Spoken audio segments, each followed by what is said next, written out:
उपसर्ग, उपसर्ग की बात करें, उपसर्ग को हमने दो भागों में बांटा संधि विच्छेद करके। उपसर्ग को हमने संधि विच्छेद किया उप प्लस सर्ग, उप प्लस सर्ग। तो उप मान होता समीप होता, सर्ग मान होता सृजन करना। तो इसे बोलते हैं ऐसे शब्दांश जो किसी सार्थक शब्द के पहले लगाकर उसके अर्थ में विशेष परिवर्तन लाते हैं, उपसर्ग कहलाते हैं। और ये कैसे होता है, ये सार्थक होते हैं किंतु स्वतंत्र प्रयोग नहीं किए जाते। तो पूछा जाएगा उपसर्ग स्वतंत्र प्रयोग किए जाते हैं, नहीं, उपसर्ग स्वतंत्र प्रयोग नहीं किए जाते। और ये कैसे होते हैं, सार्थक होते हैं। क्वेश्चन बनाने को बन सकते हैं कई प्रकार से। आप देखिएगा उपसर्ग पूछा जाएगा, उपसर्ग कैसे होते हैं, सार्थक निरर्थक, तो आप कहेंगे सार्थक होते हैं। उपसर्ग को स्वतंत्र प्रयोग किया जा सकता है, नहीं किया जा सकता। क्लियर है। तो उपसर्ग क्या होता है, जो किसी शब्द के आगे लग जाते हैं। उपसर्ग क्या होता है, किसी शब्द के आगे लग जाए। जैसे योग मेरा एक शब्द है, योग के आगे लगाएगा प्र, और चार भी मेरा क्या है शब्द है, इससे भी आगे क्या लगेगा प्र। तो ये आप देखिएगा जो शब्दों से आगे लगते हैं वो क्या कहलाते हैं, उपसर्ग कहलाते हैं। जो शब्दों के आगे लगते हैं वो क्या कहलाते हैं, उपसर्ग कहलाते हैं। जैसे प्र उपसर्ग लगाते हैं तो प्र उपसर्ग लगाइए, प्रयोग, प्रचार, प्रहार। आप इनका संधि विच्छेद करेंगे तो देखिए प्र प्लस योग, तो योग अलग हो जाएगा, प्र अलग हो जाएगा, तो प्र क्या हो जाएगा, उपसर्ग हो जाएगा। प्र प्लस चार, तो चार अलग हो जाएगा, प्र उपसर्ग हो जाएगा। हार, प्र प्लस हार, तो हार अलग हो जाएगा, प्र उपसर्ग हो जाएगा। अब संधि विच्छेद करने पर जो शब्द निकलता है उसका कोई ना कोई अर्थ निकलता है, तो वो क्या कहलाता है, हमारा शब्द होते हैं। आगे वाला जो शेष बचता है वो क्या कहलाता है, उपसर्ग हो जाता है। क्लियर है, इतना समझ में आया हो। तो देखिए उपसर्ग जोड़िए इसमें, उपयोग, उपचार, उपहार। तो आ उपसर्ग देखिए, आयोग, आचार, आहार। और बी उपसर्ग जोड़ेंगे तो क्या होगा, वियोग, विचार, विहार। सम उपसर्ग जोड़ेंगे तो सम उपसर्ग जोड़ेंगे तो क्या होगा, संयोग, संचार और सहार।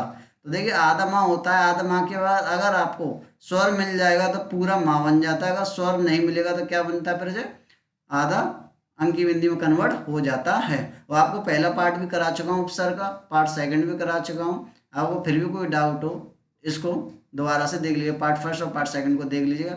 यानी कि मैंने पार्ट थर्ड में दोनों पार्ट को इंक्लूड किया गया है, तो थोड़ा रिवीजन से हो जाएगा आपको। तो देखिए हिंदी में चार प्रकार के उपसर्ग होते हैं, संस्कृत के उपसर्ग होते हैं, हिंदी के उपसर्ग होते हैं, उर्दू के उपसर्ग होते हैं, उपसर्ग रूपी उपसर्ग होते हैं। तो पहला देखिए संस्कृत के उपसर्ग। संस्कृत के उपसर्ग हिंदी में सबसे अधिक संस्कृत के उपसर्ग प्रयोग होते हैं। इनकी संख्या कितनी होती है, 22 होती है। इनसे निर्मित सभी शब्द तत्सम होते हैं। कैसे होते हैं, तत्सम होते हैं। जो संस्कृत से जो शब्द बनते हैं वो कैसे होते हैं, तत्सम होते हैं। अतः इन्हें तत्सम उपसर्ग भी कहते हैं। तो आप देखिए उपसर्ग हैं जैसा भी, जिस संस्कृत उपसर्ग को याद रखिएगा। क्लियर है, अति, अभी, अधि, अनु, ये सब 22 है। इन उपसर्गों को याद रखिएगा, क्योंकि क्वेश्चन पूछा जाएगा कि आपसे संस्कृत उपसर्ग कौन से हैं, उर्दू के कौन से हैं। तो इस तरह से आपको ध्यान में रखना है। तो देखिएगा अति उपसर्ग लगाने से कौन कौन से शब्द बनेंगे, अति, अति उत्तम, अत्यधिक, अत्यंत, अतिरिक्त। क्लियर है। और अभी उपसर्ग लगाएंगे क्या होना, अभिनय, अभ्युदय, अभिषेक, अभियान। और भी बनेंगे, जिस सब डेड डेड कर रखा है मैंने कि और भी बनाए जा सकते हैं। अब देखिए अधि, अधि से उपसर्ग लगाने से क्या होगा, अध्यक्ष बनेगा, अधिकार बनेगा, अधिनायक बनेगा। क्लियर। और अनु उपसर्ग लगाने से क्या, अनुदित बनेगा, अनुभव बनेगा, अनुकरण बनेगा। क्लियर। आइए आगे देखिए और उपसर्ग देखिए 22 हैं पूरे संस्कृत के, पूरे 22 के 22 लिखे हुए हैं। आपके 22 के 22 उपसर्गों से शब्द मिलकर बनाए गए हैं। देखिए 22 उपसर्गों को मिलाकर क्या बनाए गए, शब्द बनाए गए हैं। देखिएगा अब उपसर्ग लगाने से क्या बनेगा, अवनति, अवसर।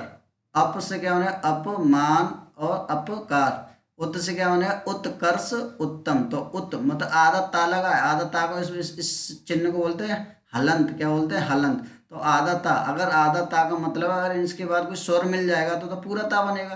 अगर स्वर नहीं मिलता तो फिर आधा ता रहता है। तो देखिए उत्कर्ष, उत्तम, यानी कि इनके बाद व्यंजन मिला है, इस वजह से आधा ता रह गया है। तो उत्कर्ष, उत्तम। उपेक्षा, उपासना। आ का क्या बनेगा, आजीवन, आमरण।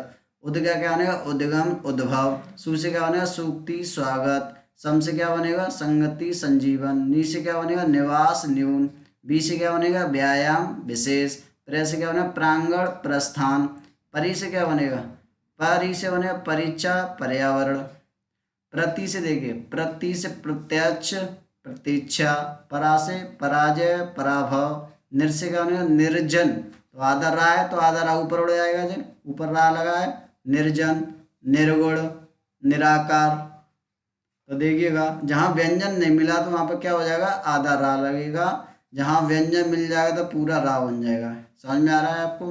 अब नहीं समझ में आ रहा तो आप संधि पढ़ सकते हैं, संधि से ये सब कुछ कराया गया है, मैंने संधि में पढ़ाया है आप लोगों को, कैसे विच्छेद करते हैं, किस टाइप से होते हैं ये। क्लियर है? तो संधि को पढ़ सकते हैं। कंटेंट आपको पूरा कंप्लीट कराया जा रहा है।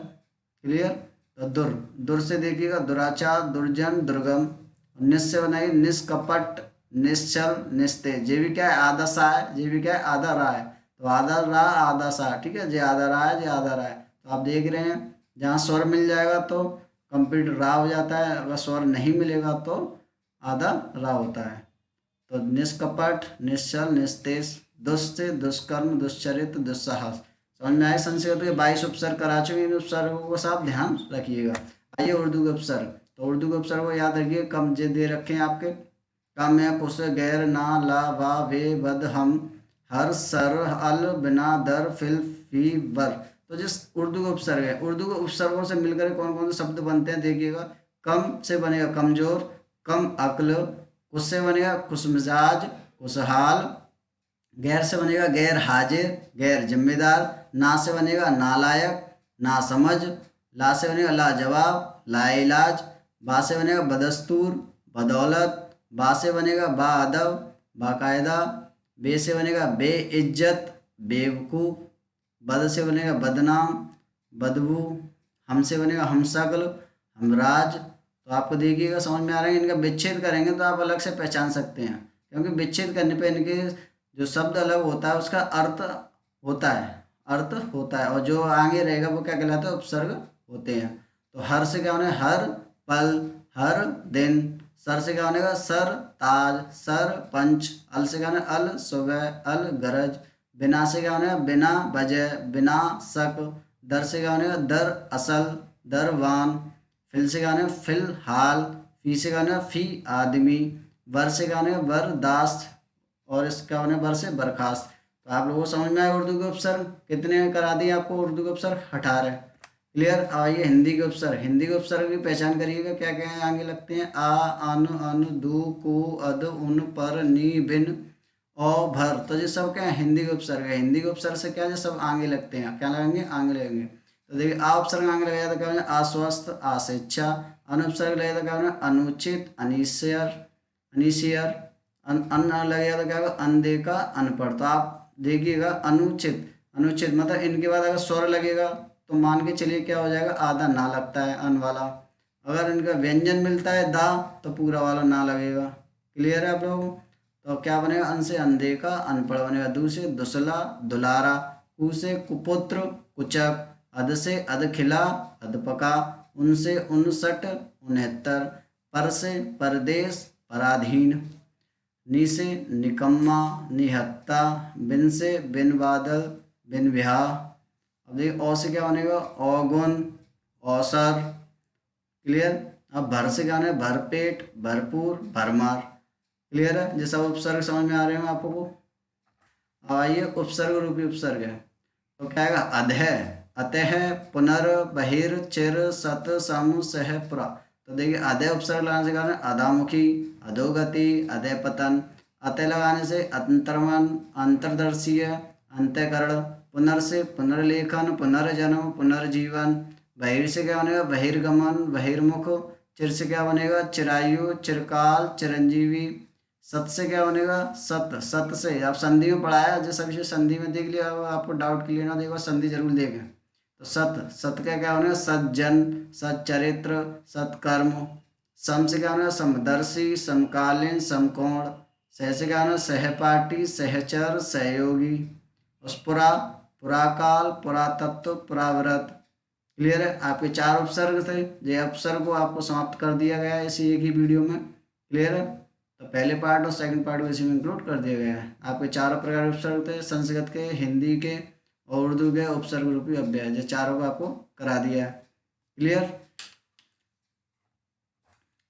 मैं आशा करता हूँ आप लोगों को यह वीडियो बस पसंद आई होगी। पसंद आई इस चैनल को शेयर करिएगा, लाइक करिएगा, सब्सक्राइब करिएगा और बेल आइकन को दबाइएगा। ठीक है? अब मिलते हैं आपके नेक्स्ट पार्ट के साथ, प्रत्यय। ठीक है? आपके लिए नए प्रत्यय लेके आते हैं। इसके लिए best of luck. Thank you, धन्यवाद।